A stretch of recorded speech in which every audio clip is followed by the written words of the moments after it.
So ngayon guys is May 6 ng umaga. Ang mga kasamahan ko nandun siya si Piroknok dito sa may patulahan, nag-treat-relax para sa kanyang tatanim na patula. At si Renan nag-dry grass cut. Si Glinda naman ay nagbibilog. Si Eddie Boy naman ay nag-healing up doon sa may pakwan. At si Jeffrey naman ay nanonood.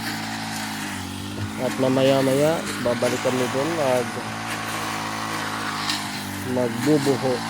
At ako nga sa ngayon ay nagtutunaw ng Yara Liva Netrabor. Kasalukuyang 3 lata, 4 na lata sa 8 thinner, bali kalahating lata ng sardinas sa isang thinner lang, kasi unang pag-abono to sa aming pakwan. So guys, kaya yun ang update namin. Nandun naman yung mga bata nagkukuha ng tangkong, bebenta ata nila. So hintayin lang natin matunaw yung abono, then mamayang hapon mas maganda tong idilig sa hapon guys.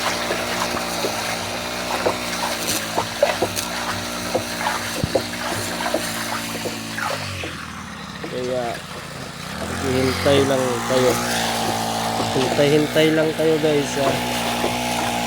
Kita nyo yung pinalabasan ng pakwan namin.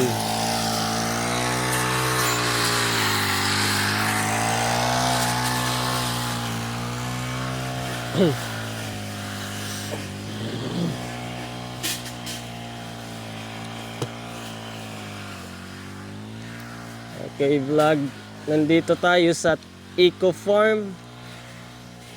Dinidiligan yung choy ni Kuya Glenn.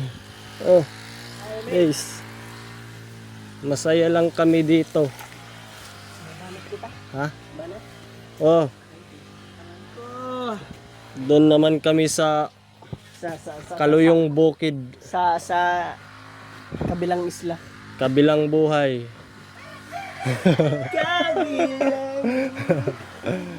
Okay, hanggang dyan lang tayo mga kaibigan.